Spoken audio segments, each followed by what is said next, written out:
কাকা নমস্কার। নমস্কার, কি আছে? ভালো আছেন কাকা? হ্যাঁ, ভালোই তো। যে তুমি নাকি জামাতে ইসলামের হিন্দু শাখার সভাপতি হচ্ছ, এই রংপুরে যেরকম হচ্ছে না হিন্দু শাখা করেছে। ভুল ভাল বেকো না তো ভুল হবে না, এই নিয়ে বিশাল কিন্তু আমি বিতর্ক কি হচ্ছে। করছি মানুষ তাহলে তাও তো তুমি তুমি কত টাকা দিয়ে কথা কও। তুমি অনেক বড় বিপ্লবী হচ্ছ। হ্যাট! একটা কথা কইছো, তোমরা সবসময় ভুল ব্যাখ্যা করো কিন্তু।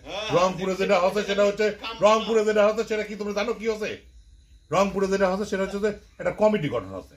সেই কমিটির সাথে কি হিন্দু শাখা হচ্ছে, এটা তো জামাত পরে বিবৃতি দিছে।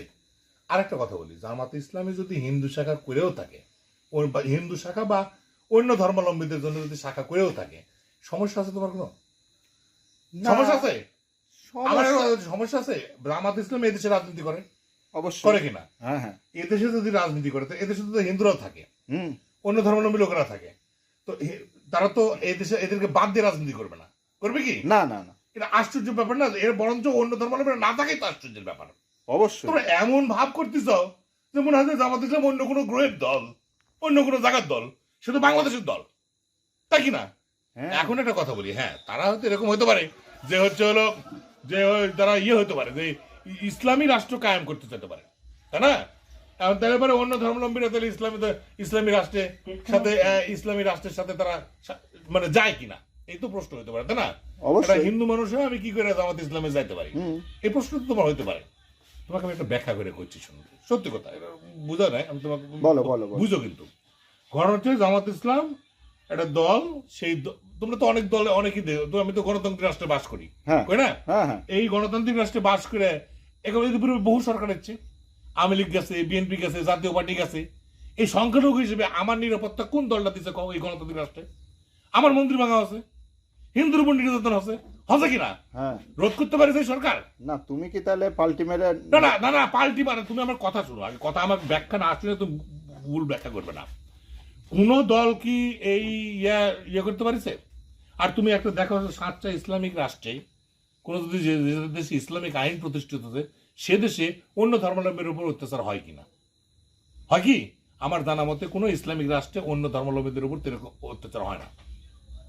বাংলাদেশে যদি কোনো হিন্দু বা আমরা যদি চাই যে নিরাপত্তার সাথে থাকতে, আমরা জামাত ইসলাম সমর্থন লোকের সমস্যা কোথায়? তোমরা আমাকে ফুসকিরি মারিচ্ছ। তুমি জামাত ইসলামের একটা মাত্র ট্যাক্স ছাড়া, এই ৭১ সালের পর থেকে জামাত ইসলামের খালি রাজাকার ট্যাক্স ছাড়া আর কোন দিকে দোষী দিতে পারবে কও? তোমরা যে কিছু হলেই করো রাজাকার রাজাকার, আরে বাবা রাজাকার, তারা কয় টাকা দুর্নীতি করেছে তুমি উদ্ধার করতে পারবে? ইতিপূর্বে বিএনপির সাথে তারা সরকারে ছিল, তুমি দেখাও যে দুটো মন্ত্রী ছিল, সেই মন্ত্রী দূরে কোন রকম তোরা অন্যায় পাচ্ছ, তারা একটা দুর্নীতির খবর পাচ্ছ? যে দুটো মন্ত্রণালয় জামাত ইসলাম দায়িত্ব পালন করেছে সেই দুটো মন্ত্রণালয় তারা কিন্তু সফল সফল এবং তারা লাভ দেখাচ্ছে। মতুর রহমান নিজামী, সে শিল্প মন্ত্রণালয়ের দায়িত্ব ছিল, সে শিল্প মন্ত্রণালয় কোনোদিন লাভ করতে পারে, সেই শিল্প মন্ত্রণালয় তিনি লাভ করে দেখা দিয়েছিলেন। একটা কথা বলি শুনো, সমালোচনা করবে সমালোচনার জায়গা থেকে।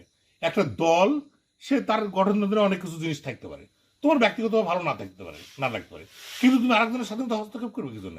আর আমাকে তো হিন্দুরা দেখতেই পারছে না, কয়েকটা একটা মন্তব্য করেছে এক জায়গায়, সে ওখানে এসে লেগেছে যে পথধারী জামাত ইসলামের লোক। আরে সত্য কথা কথা না, এর আগে আমি ছাত্র শিবিরের পক্ষে দূরে কথা করেছি। তুমি দেখো, ক্যাডার ভিত্তিক কোনো রাজনীতি ছাত্র শিবির জামাত ইসলাম করে না, জামাত ইসলাম লোকজন দুর্নীতি করে না, জামাত ইসলাম একটা অন্যায়ের সাথে জড়িত নয়। তুমি প্রমাণ করো জামাত ইসলাম করে এই লোকটা কোনো দুর্নীতির সাথে যুক্ত আছে, তুমি প্রমাণ করে দাও। না সে তো তাই। তুমি কি একটা ছাত্র শিবিরের লোক একটা বিড়ি সিগারেট একটা নেশা করে, দেখাও তুমি আমার প্রমাণ করে, কারো মাথার বাড়ি দিয়ে টাকা পয়সা কেড়ে খাচ্ছে, দেখাও। আর তোমার এলাকার ফিটিং বাজি দেখো, কত ফিটিং বাজ হচ্ছে এই 17 বছর হতে রাখি, এখনো চলিচ্ছে ফিটিং বাজ। মদ গাঁজার ব্যবসা কারা নিয়ন্ত্রণ করছে? একটা জামাত ইসলামের সাল দেখে দেবে না, যে একটা জামাতের নেতা জড়িত দেখে দেবে? তোমার ভালো লাগছে না রে ভাই? এই তো তোমরা সত্যি কথা তোমার কাছে সহ্য হয় না, বুঝতে পারছো? হ্যাঁ, এখন তোমরা আমার জামাতের হিন্দু শাখার সভাপতি বানা দিচ্ছ, জামাতের ইসলামের এই করেছো সেই করেছো। হ্যাঁ, তোমার মুখ তো সাদা জানা, একটু পাঞ্জাবি পরেছি, তোমার বোধ তোমার শাসি ভালো করে রং করে দিলে পাঞ্জাবি পরে দেখে তোমার মনে হচ্ছে যে আমি তো জামাত ইসলামে যোগ দিচ্ছি। আমি তো করছি না এই কথা, তোমার ভাইস্তেরাই সব করছে গোটা নাটোরে। শোনো, জামাত ইসলামে যোগ দিলে দিব, সমস্যা আছে, কিন্তু একটা কথা কই, আমার পেশার সাথে তো আসলে আমি কোনো রাজনীতি সাপোর্ট করতে পারি না। মানে কি না একজন আমি সাংবাদিক হিসেবে তো আমি রাজনীতি করতে পারি না। আমার একটা নিরপেক্ষ ভূমিকা থাকা তবে সত্যকে সত্য বলতে হবে, ক্যাডার ভিত্তিক রাজনীতি বন্ধ করতে হবে, ন্যায় নীতির রাজনীতি ছাড়া মানুষের কাছে যাওয়া যাবে না। হ্যাঁ, সারা জীবন তো লুটপাট করে খাইলে তোমরা, দেশটা তো তসুরপাত করে দিছ, বিদেশে বাড়ি গাড়ি কোন কার নাই, কারে নাই? যাও, এত কথা কিসের? না তুমি খেপিচ্ছ কে? তুমি নিছ তুমি বুঝা গেছে তুমি যাচ্ছ। আবার আপনি যাচ্ছি মানে? আমি সত্য কথা করছি, আমি কোনো দলের সাথে যুক্ত নাই। তোমাকে দেখে আমরা আগাবো। হ্যাঁ, তোমরা আসো, তোমরা স্বাগতম, তোমরা অবশ্যই করতে পারো, বাংলাদেশের নাগরিক হিসেবে অধিকার আছে। হ্যাঁ, তোমরা সারা জীবন মদিনা শরৎ করে আসলে, কিন্তু কোনোদিন বাস্তবায়ন করলে না। একটা দল বাস্তবায়ন করতে হচ্ছে, করে দেখ না কে? সমস্যা কি তোমারে? সবাই সুযোগ পাচ্ছে, এরা পাবি না? একটাবার পাওয়া উচিত না? দাও, আমার সাথে কোনো ফাজলামো করো না, সত্যি কথা ধরে সেটা পেলাম। সত্যি কথা তো তোমরা বুঝতো না। তোমরা প্রমাণ করে দাও, দুর্নীতি প্রমাণ করো না। কিছু যে আগাছেও তুমি তা বুঝা যাচ্ছে আমাকে বোঝানোর ভাবে। এই